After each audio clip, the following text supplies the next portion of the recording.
Well, good evening and welcome to the second colloquium of the Center for the Study of Human Flourishing at the King's College.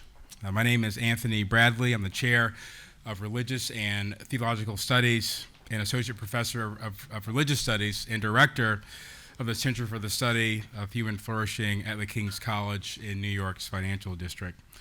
Our college was founded in 1938 with the hope of shaping principled leaders to make their best contributions to human flourishing. The mission of the Center for the Study of Human Flourishing is to examine critically and promote the moral, social, political, economic, and aesthetic practices that lead to human flourishing and those that advance the common good. Center activities draw upon cross-disciplinary resources that explore the intersections of moral virtue and public life. Currently, the Center has three programs. Firstly, international justice. Secondly, marketplace leadership. And the third program is criminal justice reform, which brings us here tonight. The criminal justice reform program seeks to bring together leading research, public education, and nonpartisan individuals for a civil discourse into a multi-year campaign to raise awareness, education, and to promote criminal justice reform by producing articles and monographs, holding conferences, and creating networks of those who champion criminal justice reform among current and future leaders.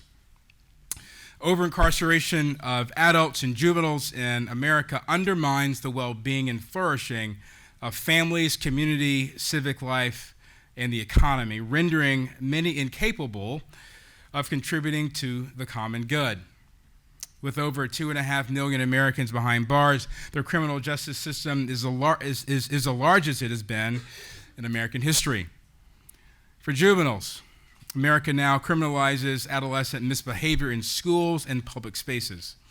Public schools are increasingly criminalizing behavior problems with misdemeanors that eventually lead to arrest. 1 in 10 high school dropouts is incarcerated or in juvenile detention.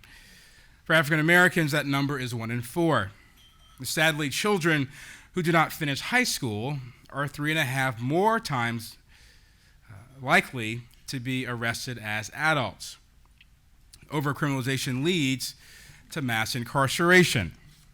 Now, people should be sent to prison because they are dangerous to society, not because we're simply mad at them and want to reform them. Prisons are not churches.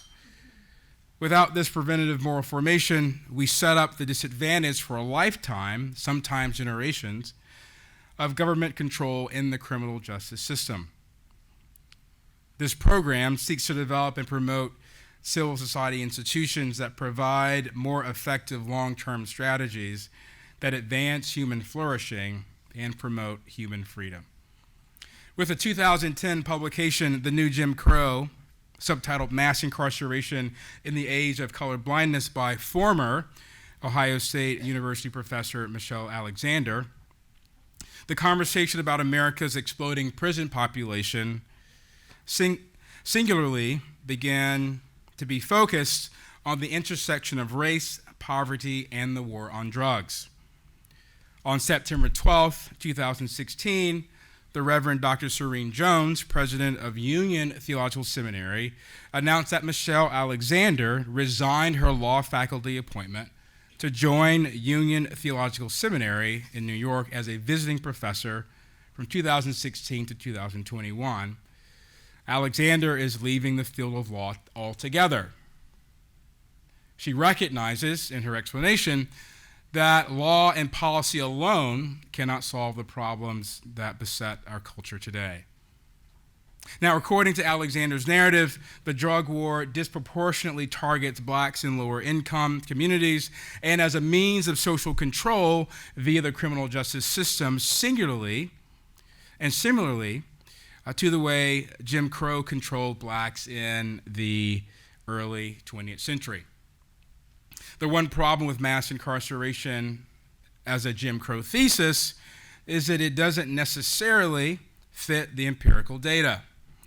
The drug war is not the reason that today we have nearly 2.5 million people incarcerated in this country. In the mid-1970s, as you may hear more tonight, the U.S. prison population grew from about 300,000 to 1.6 million inmates, and the incarceration rate from 100 per 100,000 to over 500 per 100,000, largely due to violent crime, property crime, and overzealous prosecutors. Drug policy changes would therefore have little effect on prison population rolls. In other words, there's more to the story of mass incarceration than drug policy and racial discrimination. Tonight we are joined by three legal scholars who have worked very hard to clarify the narrative so that we may arrive at the most effective solutions. This evening's program will proceed as follows.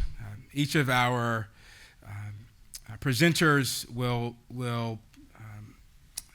deliver remarks for a few moments, and after they're finished, we'll open it up for a time of question and answer, followed by more hospitality. Professor PFAFF, excuse me.